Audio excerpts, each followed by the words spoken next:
Саламатсыздар ма, қымбатты достар? Әли әлемі каналына қош келдіңіздер.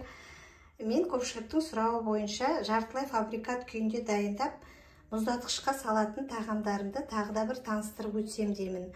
Жаз және күз маусымында, қолыңыз бос уақытта, көкөністің мол кезеңінде ас мәзіріне қажетті кейбір тағамдарды жартылай фабрикат күйінде дайындап, тоңазышқа сақтайтын болсаңыз, сізге көп көмекке келетіндігі сөзсіз.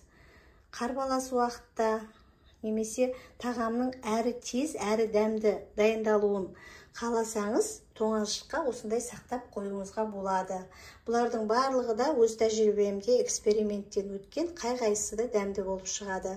Кез келген уақытта осы тағамдардың қай-қайсынан да алып, өзіңіз қалаған асты әзірлей беруіңізге болады. Мысалға, міне жартылай фабрикат күйінде дайындалған пиццаның қамыры, оны да салып қоюға болады. Ол пиццаның үстіне мысалға қызанақтарды осылай міне турап бұны да дайындап қоямын. Ешқайсының сапасы бұзылмайды. Не болмаса, мына арада пиццадан бөлек тәтті бұрыштарды мына мен тағамға жиі қосып отырамын. Суп болсын, тағы да басқа қуырмаш болсын, көп пайдаланамын. Өте дәмді болып шығады. Осылай қиғаштап та кесіп қоямын. Қалған мынау борщ жасаған уақытта жартысы қызылша, жартысы сәбіз. Осыларды да қосып пайдалана қоямыз. Ешқандай сапасы бұзылмайды. Одан бөлек мына арада мынау тәтті бұрыш, еті ортасында фаршы салулы. Енді өте көп дайындалып тұр. Олардың ортасын бос тастап та пайдалануға болады. Мына арада да бос тасталған. Одан бөлек тағамға мен қызанақты өте көп пайдаланамын. Өйткені ұнайды. Мына арада қиғаштап тағамға қосылуға арналған түрлері оларда түгелдей сақталады. Енді бұлардың барлығы бір шағын мұздатқыштың барлығы осындай тағамға толы.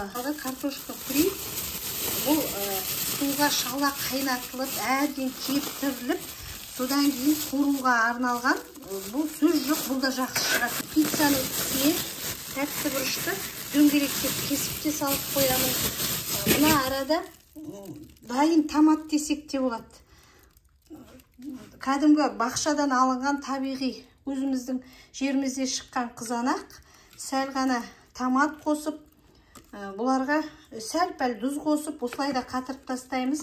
Енді мына арада тағы да түрлі басқа, мысалға тауық еттері, не болмаса етті жартылай мына жерге қуырып дайындап қойған орама нандар, бұлардың барлығы да маған қазіргі таңда көмекке келуде.